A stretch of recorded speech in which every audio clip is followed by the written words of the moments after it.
کب تک ہم قرآن بغیر سمجھے سنتے رہیں گے اور پڑھتے رہیں گے؟ کب انڈرسٹینڈنگ آف قرآن کریں گے؟ میں نہیں کہتا، ہونا تو یہی چاہیے کہ مسلمان ہونے کی حیثیت سے مجھے اور آپ کو پورا قرآن ایک بار تو زندگی میں ہم نے ترجمہ اور تفسیر سے پڑھا ہوتا۔ یار کم از کم یہ تو ہو سکتا ہے نا، جتنا نماز میں قرآن پڑھتے ہیں اتنا تو سمجھ لیتے، اس کو تو انڈرسٹینڈ کر لیتے، قرآن کی چند مشہور صورتوں کا معنی تو پتا ہوتا۔ مگر خشوع و خضوع کا تو عالم یہ ہے کہ نماز میں دھیان ہی کہیں اور ہوتا۔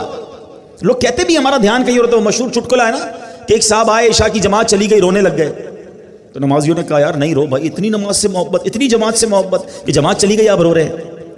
کہتے یار بات یہ نہیں ہے، مسئلہ یہ کہ روز دکان بند کر کے عشاء کی جماعت میں آتا تھا، امام صاحب 4 رکعت پڑھاتے تھے، میں پورا حساب ملا لیتا تھا، اب جماعت تو چلی گئی، اب حساب کب ملاؤں گا اور نماز کب پڑھوں گا؟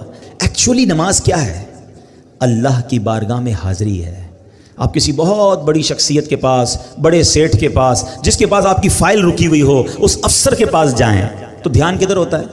بالکل اس کی طرف فوکس، ہاتھ بندھے ہوئے، سر میرا چھوٹا سا کام، پلیز سائن کر، اتنی اس سے لجاجت، اس کی طرف فوکس۔ اور خدائے احکم الحاکمین کے دربار میں آنا ہے، دھیان کہیں اور ہے، سوچ کہیں اور ہے۔ خود سوچو، شرم آنی چاہیے۔ جس کا نماز میں دھیان کہیں اور ہوتا ہے اس کو خود ہی اپنے آپ سے شرم آنی چاہیے، اور یہ شرم ہی، یہ گلٹی ہی تمہیں دھیان دلا دے گی، تمہیں خشوع دلا دے گی۔ اور دوسری بات کہ آپ ایٹ لیسٹ کم از کم 30واں پارہ ترجمہ تفسیر سے 2-3 بار پڑھ لیں، جب پتہ چلے گا نا کہ آپ بات کیا کر رہے ہو۔ الحمدللہ رب العالمین الرحمن الرحیم مالک یوم الدین، اب آپ قرآن کے ساتھ ہوں گے، نور کے دریا میں تیر رہے ہوں گے، رحمان کی بات ہو رہی ہے، رحیم کی بات ہو رہی ہے، اب اللہ سے التجا ہو رہی ہے، ایاک نعبد و ایاک نستعین، اے اللہ ہم تیری ہی عبادت کرتے ہیں، تجھی سے مدد چاہتے ہیں، اب آگے چلیں گے، اے اللہ اس راستے پر چلا دے جو تیرے پسندیدہ بندوں کا راستہ ہے، اس راستے سے بچا لے جو تیرے غضب والوں کا راستہ ہے۔ اب جناب رحمت کی آیتیں آئیں گی، دل جھومنے لگے گا، عذاب کی آیتیں آئیں گی، آنسو بہنے لگیں گے۔ واللہ میری بات کو سمجھ لو، جس کو قرآن سمجھ آنے لگ گیا نا، کبھی کبھی جب اچھا قاری تلاوت کرتا ہے، امام صاحب تلاوت کرتے ہیں نا، جن کو قرآن سمجھ آ رہا ہوتا ہے نا،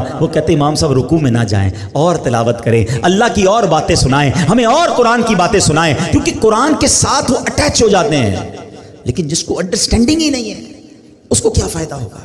پلیز قرآن سے ایسی دوستی کرو۔ اور میں آپ کو کوئی بہت بڑا کام نہیں بتا رہا، کم از کم 30واں پارہ ترجمہ تفسیر، اب تو صراط الجنان آ گئی ہے، حاصل کر لے، پڑھ لیں، آپ کی زندگی بدل جائے گی۔ واللہ جس کو نماز سمجھ آنے لگ جائے گی اس کو نماز کا مزہ ہی اور آتا ہے۔ سبحان ربی العظیم جب وہ کہتا ہے اور وہ سمجھتا ہے کہ میں عظیم رب کی تعریف کر رہا ہوں، تو بعض اوقات تو آنکھوں سے آنسو نکلتے ہیں۔ سجدے میں جا کر سر جھکا کر سبحان ربی العالی جب دل کی گہرائیوں سے بندہ ادا کرتا ہے تو اللہ کو گویا یہ کہہ رہا ہوتا ہے، اے اللہ سر بھی تیرے دربار میں جھکا دیا۔